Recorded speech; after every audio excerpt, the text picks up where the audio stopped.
என் அன்பு பிள்ளையே, நாம் கடந்த காலத்தில் நடந்த விஷயங்களைப் பற்றி கவலைப்படக்கூடாது. எதிர்காலத்தில் நடக்கும் விஷயங்களைப் பற்றி யோசிக்கவே கூடாது. நிகழ்காலமே நம் கையில் இருக்கின்றது. லட்சியத்தை அடைய விரும்புபவன் நிகழ்காலத்தில் மட்டுமே வாழ்வான். பந்த பாசமே துன்பத்திற்கு காரணம். ஒருவன் இன்பமாக வாழ வேண்டுமானால் பற்றற்ற நிலையில் இருக்க வேண்டும். எவன் எதிர்காலத்தை சந்திக்க தயாராக இருக்கின்றானோ, கிடைக்கும் சந்தர்ப்பத்தை சரியாக பயன்படுத்திக் கொள்கின்றானோ, அவன் எப்பொழுதும் மகிழ்ச்சியாக இருப்பான். வெறும் அதிர்ஷ்டத்தை நம்புபவன் அழிந்துதான் போவான். ஒரு மன்னன் தவறு செய்தால் அவன் கீழ் உள்ளவர்கள் தவறு செய்வார்கள். ஆதலால் மன்னன் ஒவ்வொரு செயலையும் நன்கு ஆலோசனை செய்து செய்ய வேண்டும். ஆன்மீக வழியில் வாழாதவன் வாழ்ந்தாலும் இறந்தவனாக கருதப்படுகின்றான். ஆன்மீக வழியில் வாழ்ந்தவன் இறந்தாலும் உயிருள்ளவனாக கருதப்படுகின்றான். தான் விரும்பும் அனைத்தையும் அடைந்தவனாவான். அனைத்தும் இறைவன் கையில் உள்ளது. ஆதலால் கிடைப்பதைக் கொண்டு திருப்தி அடைய வேண்டும். நாம் கடந்த காலத்தில் நடந்த விஷயங்களை பற்றி ஒருபோதும் யோசிக்க கூடாது. நம்பிக்கையோடு காத்திரு குழந்தையே, நல்லதே நடக்கும். உன்னை எந்த நேரத்திலும் நான் கைவிட மாட்டேன். அடுத்தவன் உனக்காக உன்னுடைய வாழ்க்கையை வாழப்போவதில்லை. உனக்கு கஷ்டம் வரும்போது அடுத்தவன் வந்து உதவி செய்ய போவதும் இல்லை. பிறகு ஏன் அடுத்தவன் என நினைப்பான் என்று யோசித்துக் கொண்டிருக்கின்றான். இது உன்னுடைய வாழ்க்கை. மகிழ்வுடன் கடந்து வாயேன். வருவதை பார்த்துக்கொள்ள நான் இருக்கின்றேனே. பிறகு எதற்காக பயப்படுகின்றான்? வாழ்க்கையில் எதிர்பார்த்திருந்தால் மட்டும் வெற்றி கிடைப்பதில்லை. எதிர்நீச்சல் போட்டால் மட்டுமே வெற்றி கிடைக்கும். கலங்காதே. சிலர் தவறு செய்கின்றோம் என்று தெரிந்தாலும் தவறு செய்து கொண்டுதான் இருக்கின்றார்கள். மேலும் தங்களுக்கு எதிரான மக்களை பற்றி அவர்கள் என் முன் பிரார்த்தனை செய்கின்றார்கள். சாயப்பா, தயவு செய்து தவறு செய்பவர்களை தங்களின் தவறுகளை உணர்ந்து அவர்களை தண்டிக்க வேண்டும். அப்படிப்பட்டவர்களிடம் நான் சொல்வது என்னவென்றால், பிறர் தவறுகளை நினைக்கும் முன் தவறு செய்வதை நிறுத்துங்கள். முதலில் உங்களை நீங்கள் மாற்றிக்கொள்ளுங்கள். என்னுடைய உபதேசங்களை கேட்டும் படித்தும் பூஜை செய்த பின்பும் இந்த தவறுகளை செய்வது பக்தி அல்ல. பக்தி என்பது எனது போதனைகளை உண்மையாக பின்பற்றுவதும் உங்கள் கடமைகளை உண்மையான வழியில் செய்வதும் தான்.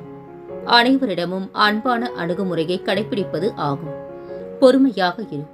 உன்னை வீழ்த்தி பார்க்க நினைப்பவர் மத்தியில் உன்னை பாதுகாத்து நிச்சயம் அனைத்திலும் வெற்றி பெற செய்வேன்.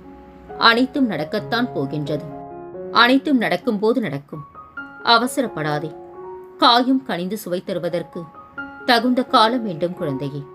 எடுத்து வைப்பது சிறிய அடியாக இருப்பினும் எட்டுவது சிகரமாக இருக்க வேண்டும். தவறு செய்யாதவர்கள் என்று இவ்வுலகில் யாரும் இல்லை. தன் தவறை ஒப்புக்கொள்ளாதவர்களே இங்கு அதிகமாக இருக்கின்றனர். கடந்த காலத்தில் நடந்ததை மறந்துவிடு. ஆனால் அப்படியொரு காலத்தை உருவாக்கியவர்களை என்றும் மறவாதே. யாரும் இல்லை என்று வருத்தப்படாதே. நியாயமும் நேர்மையும் உன்னிடம் இருக்கும் வரை உண்மையானவர்கள் வருவார்கள். போலியானவர்கள் விலகுவார்கள். பூஜையின் போது முணுமுணுத்தாலும், கோபுரத்தை நோக்கி கோஷமிட்டாலும், தனிமையில் நின்று அழுதிருந்தாலும், 1000 முறை என்னை நீ வசைப்பாடினாலும் எனக்கு உன்னை துன்பத்தில் ஆழ்த்தும் எண்ணமே இல்லை குழந்தையே. உன்மேல் ஒரு சிறு கோபம். என்னவென்றா, எத்தனை முறை சொல்லியும் நீ அதே வார்த்தையை என்னிடம் வந்து கேட்பதுதான். காக்க வைக்கின்றேன் அல்லவா? நம்பியிரு. நானே உனக்கானதை தருவேன். கலங்காதே. நான் என்று உனக்கு துணை இருக்கின்றேன். அடுத்தவர்களின் மனதையும் புரிந்து கொள்ள பாருங்கள். நாம் நினைப்பது மட்டுமே சரியென நினைத்து ஒருபோதும் செயல்படாதீர்கள். காத்திருக்க கற்றுக்கொள். எல்லாவற்றிற்கும் உரிய ஒரு நேரம் இருக்கின்றது. அவசரப்படுவதால் நிம்மதி தொலையுமே தவிர நன்மை எதுவும் நடக்கப் போவதில்லை குழந்தையே. யாரும் ஒரு விஷயத்தை தெரிந்து கொள்வதில்லை. அவர்கள் வாழ்க்கையில் நடக்கின்ற நல்லது ஆகட்டும் கெட்டது ஆகட்டும், அது அவர்கள் செய்த பாவ புண்ணியத்தின் பலன்தான் என்பதை இதை எப்போது அவர்கள் புரிந்து கொள்கின்றார்களோ அப்பொழுது தான் அவர்களின் வாழ்க்கையை முழுவதுமாக உணர்வார்கள். குருவிடம் நீ அடைக்கலம் புகுந்து விட்டால் உன்னுடைய தேகம் கூட குருவுக்கு சொந்தமாகி விடுகின்றது. அதன் பிறகு குருவுக்கு சொந்தமான தேகத்தை குருவின் சேவையில் ஈடுபட வைக்கின்றேன் என்ற எண்ணத்துடன் செயல்படுவதே உண்மையான குரு சேவை. கடவுள் சேவையும் அதுவே. அன்பு குழந்தையே, உன்னை சுற்றி என்ன நடக்கின்றது என்பதை உணர்ந்து கொள். அது புரியாமல் கேட்பவற்றை எல்லாம் சிகழ்படுத்தி வாழ்வில் உச்சநிலையை அடைந்து விடலாம் என்று எண்ணுகின்றார். அது சரியா தவறா என்று கூட ஆராய்ந்து பார்க்க உனக்கு நேரமில்லை. எதையும் தீர்க்கமாக அறிந்து கொள்ளாமல் வெளி தோற்றத்தை மட்டுமே வைத்து இப்படி கற்பனையில் லயத்துக் கொண்டிருக்கின்றாயே. நீ ஆசைப்படுவதை நான் குறை கூறவில்லை. ஆனால் அது நிராசையாகி விட்டால் நீ மனமுடைந்து போகக்கூடாது என்பதற்காகத்தான் எந்த செயலையும் செய்வதற்கு முன் நிதானத்தோடு இரு என்று கூறுகின்றேன். நம்பிக்கையும் பொறுமையும் தான் உனக்கு நல்லது செய்யும்.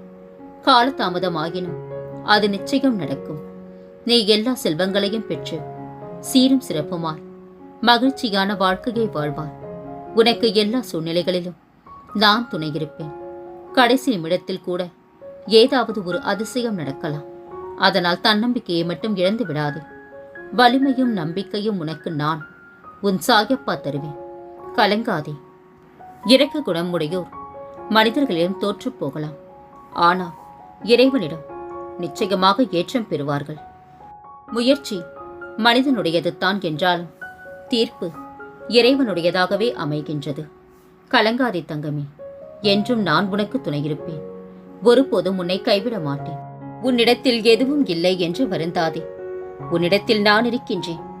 எதையும் கண்டு கலங்காதே. அத்தனை கேள்விகளுக்கும் விடையுண்டு. தேடலை மட்டும் நிறுத்தி விடாதே. நம் இருவரின் உறவிற்கு காரணம் நம்பிக்கையே. அந்த நம்பிக்கை எந்த வடிவில் உன்னில் இருக்கின்றதோ அந்த வடிவிலே நான் உன்னுள் இருப்பேன். எந்த அளவில் உன்னில் உள்ளதோ அதே அளவில் நான் உன்முன் இருப்பேன். உனக்கும் எனக்கும் இடையில் உள்ள இணைப்பு பாலம் விசுவாசம் ஒன்றே. நீ என்னை பரிபூரணமாக சரணடைந்தால் நான் உன்னுடையவன். காலை எழுந்து கண் விழிக்கும் போது என்னை நினைத்துக்கொள். என்னுடைய பெயரை உச்சரித்தபடி உன்னுடைய நாளை தொடங்கு. அமைதியான மனதுடனும் புன்னகையுடனும் உன் நாளை துவங்கு.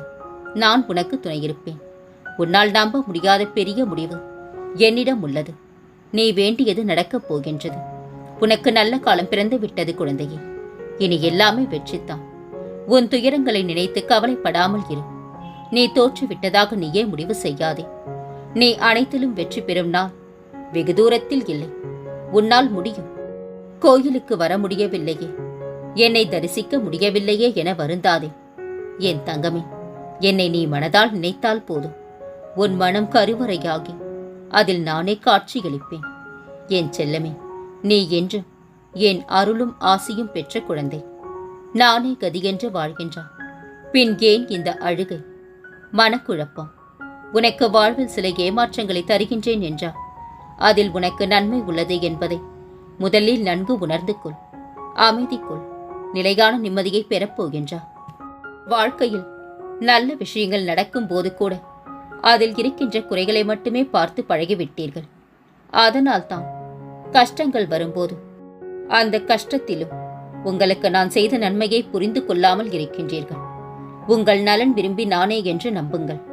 ஆறுதலை அடுத்தவர்களிடம் தேடாதே. உனது கஷ்டம் நஷ்டம் எதுவென்றாலும் அது உனக்குத்தான் வலியும் வேதனையும். அடுத்தவர்களுக்கு அது வெறும் கதைத்தான் என்பதை உணர்ந்து உனக்கு நீயே ஆறுதல் கூறும் வகையில் மனதைரியத்தை வளர்த்துக் கொள்ள வேண்டும். உனக்கு பக்கபலமாக நான் இருப்பேன். என் வாக்கு பொய்யானது இல்லை. நீ எதிர்பார்த்து காத்திருக்கும் அனைத்தையும் நான் நடத்தி காட்டுவேன். குழந்தையே, இனி உன் வீட்டில் பஞ்சமே வராது. பால் பொங்கும், ஆனந்தம் தாண்டவமாடும். அஷ்டலக்ஷ்மிகளும் உன் வீட்டில் வாசம் செய்வர். எப்போதெல்லாம் எங்கெல்லாம் அநீதி தோன்றுகிறதோ அப்போதெல்லாம் அங்கெல்லாம் நான் அவதரிப்பேன். அநீதியை அழிப்பேன். சிந்திக்காத வாழ்க்கை ஒன்றும் சிகரம் தொடுவதில்லை. சந்திக்காத பிரச்சனை நம்மை என்றும் சிந்திக்க வைப்பதில்லை. நீ யோசிக்கும் போது உன்னால் எப்படி முடியும் என்பதற்கும் ஏன் முடியாது என்பதற்கும் உள்ள தூரமே உனது துணிச்சலாகும். நினைவில் கொள், நீ எனது குழந்தை. துணிச்சலோடு இருக்க வேண்டும். அது மட்டுமல்ல, அந்த துணிச்சலில் நியாயமும் இருக்க வேண்டும். வாழ்க்கையில் எதற்கும் அதிகமாக ஆசைப்படுவது தவறு. எவர் மீதும் அதிகமாய் அன்பு வைப்பதும் தவறு. அனைத்திலும் அளவோடு இருந்தால் உன் வாழ்க்கை சிறப்பாக அமையும். மிகப்பெரிய வாய்ப்பு உனக்கு கிடைக்கப் போகின்றது. நீ மனம் வைத்தால் உனக்குள் இருக்கும் எல்லாவற்றையும் நீயே சுயமாக சரி செய்து கொள்ள முடியும். உன் மனதின் சக்தி இந்த பிரபஞ்சத்தை விட பெரியது என்பதை உணர்ந்து செயல்பட்டால் உன்னுடைய இந்த வாழ்க்கை இனிதாக அமையும். நம்பிக்கையோடு நான் கூறும் வார்த்தைகளை பின்பற்று. இது என் வாக்கு. நான் பார்த்துக் கொள்கின்றேன். நீ வெற்றியின் உச்சத்தை நிச்சயமாக அடைவா. நல்லதே நடக்கும் குழந்தையே. கலங்காதே. நான் என்றும் உன்னை கைவிட மாட்டேன். நீ என்றும் என் அரவணைப்பில் இருப்பாய். உன் கனவு கைகூடும் நேரம் வந்துவிட்டது. நீ ஆசைப்பட்ட எதிர்காலத்தை நான் நிர்ணயித்து விட்டேன். கையில் கிடைக்கும் வாய்ப்பை பயனுள்ள வகையில் பயமின்றி எதிர்கொள். மீண்டும் மீண்டும் முயற்சி செய்தும் கிடைக்காமல் இருக்க வாழ்க்கை ஒன்றும் எட்டா கனி அல்ல. முதல் படியை எடுத்துவை. நீ கண்டிப்பாக வெற்றி பெறுவாய். யார் மீதும் நம் வெறுப்பை காட்டி எதுவுமே இங்கு மாறிவிடப் போவதில்லை. அமைதியாக கடந்து செல். நடப்பது நடக்கட்டும். சின்ன சின்ன விஷயமாக இருந்தாலும் இறைவனை முழுமையாக நம்பு. ஏனென்றால் நமது பெரிய பெரிய கஷ்டங்களை எல்லாம் நீக்குபவன் அவன் ஒருவனே என்பதை புரிந்து கொள். அமைதியாக விலகுவது 1000 வார்த்தைகளுக்கு சமம் குழந்தையே. எண்ணங்கள் நன்றாக இருந்தால் எடுத்து வைக்கும் ஒவ்வொரு அடியும் நன்றாகவே அமையும். தேவை இருந்தால் தேடப்படுவார். தேவை முடிந்தால் ஒதுக்கப்படுவார். இதுதான் இன்றைய நிலை. வாழ்க்கையில் சிலரை விலக்கி வைப்பதும் சிலரிடமிருந்து விலகி இருப்பதும் நல்லது. சுயநலத்திற்காக அல்ல, நம் தன்மானத்திற்காக. சில சூழ்நிலைகளை கடந்து செல்ல உடல் வலிமையை விட மன வலிமைதான் அதிகமாக தேவைப்படுகின்றது. ஒருபோதும் உன்னை கைவிட மாட்டேன் குழந்தையே. உன் மனம் குழம்பி தவிக்கும் போதெல்லாம் என் அருகில் வா. அதற்கான தீர்வை நான் உனக்கு கொடுப்பேன். உன்னை மதிப்பவரை தெய்வமாக பார். உன்னை மிதிப்பவரை தெய்வம் பார்த்துக் கொள்ளும். அன்பானவர்களிடம் இறங்கிப்போ. அன்பை புரிந்து கொள்ளாதவர்களிடம் ஒதுங்கிப்போ. அதில் தவறு ஏதும் இல்லை குழந்தையே. எதையும் பொறுத்து கொள்ளும் போது நல்லவர்களாக தெரியும் நாம் எதிர்த்து கேள்வி கேட்கும் போது கெட்டவர்களாகி விடுகின்றோம். இயலாதவன் கையில் கிடைக்கும் இறுதி ஆயுதமே விமர்சனம். இயன்றவன் அதை தடுக்க ஏந்தும் ஆயுதமே புன்னகை. புன்னகையோடு இரு. மனிதன் உன்னை தூக்கிவிட்டால் அவனுடைய உயரத்திற்குத்தான் தூக்கிவிட முடியும். ஆனால் கடவுள் உன்னை தூக்கினால் அவருடைய உயரத்திற்கு உன்னை தூக்கி விடுவார். தீப்பெட்டியின் கடைசி தீக்குச்சியில் பற்ற வைப்பதில் உள்ள கவனம் முதல் குச்சியிலேயே வந்துவிட்டால் வாழ்க்கையை எளிதில் ஜெயித்து விடலாம். என்ன தவறாக நடக்கப் போகின்றது என்று வருந்தாமல் செய்யும் வேலையில் கவனம் செலுத்துங்கள். அமைதியாக இருப்பது மிக மிக கொடுமையான விஷயம்தான். அப்படி இருக்க பழகிவிட்டால் நிம்மதி நம்மை தேடி வரும். எத்தனை பேர் கூடி உனக்கு வழியை அடைத்தாலும் அத்தனை பேரும் வியக்கும்படியாக கடவுள் உனக்கு பல வழிகளை திறந்து கொடுப்பார். ஒவ்வொரு அனுபவத்தின் முடிவிலிருந்தும் ஒரு நல்ல பாடத்தை கற்றுக்கொள்வோம். அதுவே நம் வாழ்க்கையில் வெற்றியடைய உதவும். நமக்காக அனுசரித்து போறவர்கள் எல்லாம் முட்டாள், கோழை என்று நினைத்து விடாதீர்கள். அனுசரிக்கின்ற உறவெல்லாம் கிடைக்க மிகவும் புண்ணியம் செய்திருக்க வேண்டும். சத்தியம் தவறாமல் நான் உன்னை காப்பேன் குழந்தையே. உனக்கு துரோகம் செய்தவர்களை அடக்கும் நேரம் வந்துவிட்டது. உன் கஷ்டங்கள் அனைத்தும் என்றோடு முடிவடையப் போகின்றது. நான் உன்னுடன் இருக்கும் போது நினைவில் வைத்துக்கொள். கண்டிப்பாக உனக்கு நல்லதே நடக்கும். நடந்து கொண்டிருப்பதும் நடத்தி வைப்பதும் உன் உள்ளிருக்கும் நானே என்று நீ கண்டு கொண்டால் நீ ஒரு காலத்தில் என்னை கண்டிப்பாக பார்க்க முடியும் குழந்தையே. எது வந்தாலும் எதிர்த்து நின்று போராடு. அனைத்தும் நன்மைக்கே என்பதை தீர்க்கமாக நம்பு. சாயப்பா, நான் உன்னோடு தான் இருக்கின்றேன். யாரையும் காயப்படுத்தாமல் இருக்க வேண்டும் என்றால் நலம் விசாரிப்பதோடு பேச்சு நிறுத்திவிட வேண்டும். மனித மனம் விசித்திரமானது. தன்னிடம் உள்ள வைரக்கல்லை உதாசீனப்படுத்தி அடுத்தவனிடம் இருக்கும் உப்புக்கல்லுக்கே ஆசைப்படும். உண்மையான அன்பை கண்டறிய இறந்து பார்க்க தேவையில்லை. பேசாமல் இருந்து பார். உண்மையான அன்பு உன்னை தேடி வரும். பொய்யான அன்பு விட்டு ஓடிவிடும். முடிவுகளை தயங்காமல் எடுக்கும் திறன் இருந்தால் முன்னேற்றத்திற்கான வாசல் கதவுகள் எப்போதும் திறந்தே இருக்கும் குழந்தையே. பகையை வளர்க்காமல் எல்லோரிடமும் பொறுத்து போகின்றவர்களுக்கு இங்கு கோமாளிகள் என்ற பெயர் கிடைக்கின்றது. நேர்மையான குணம் கொண்டவர்களுக்கு என்றுமே இந்த உலகில் மதிப்பில்லைத்தான். ஆனால் நிச்சயமாக உங்கள் நல்ல மனதிற்காக அந்த இறைவனின் பரிசு கண்டிப்பாக கிடைக்கும் குழந்தையே. வாழ்க்கையில் நீ ஜெயிக்க வேண்டும் என்ற சிந்தனை உனக்குள் வந்துவிட்டாலே பொறுப்பு என்பது தன்னாலே அமைந்து விடுகின்றது. லட்சியம் என்று ஒன்று எதுவும் இல்லாதவன் இந்த உலகை ஜெயிக்க தகுதி இல்லாதவன். பயம் வேண்டாம். என் பக்தர்களை நான் கைவிடுவது போலத்தான் தெரியும். இறுதியில் நீயே வெல்வாய் குழந்தையே. போன ஜென்மத்தில் நீ செய்த கர்மாவைத்தான் இந்த ஜென்மத்தில் அனுபவித்துக் கொண்டிருக்கின்றாய். கவலைப்படாதே, நான் உனக்கு துணையாக எப்போதும் இருப்பேன். அடுத்தவர்களை பார்த்து பொறாமைப்படாதே. எந்த கெடுதலும் யாருக்கும் செய்யாதே. நல்லது மட்டும் செய். நீ செய்யும் நல்லதிலிருந்து நான் உன்னை காப்பேன். உன் வீடு தேடி நிச்சயமாக நாளை வருவேன் தங்கமே. உன் மனபாரத்தை குறைப்பேன். உனக்கு நல்லதே நடக்கும். சந்தேகத்துடன் எதையும் நீ பார்க்காதே. நான் தீங்கு ஏற்படும் எதையும் உனக்கு கொடுப்பதில்லை. உறுதியுடன் இரு. அனைத்து சோதனைகளையும் கடந்து நீ வெற்றி பெறுவது உறுதி தங்கமே.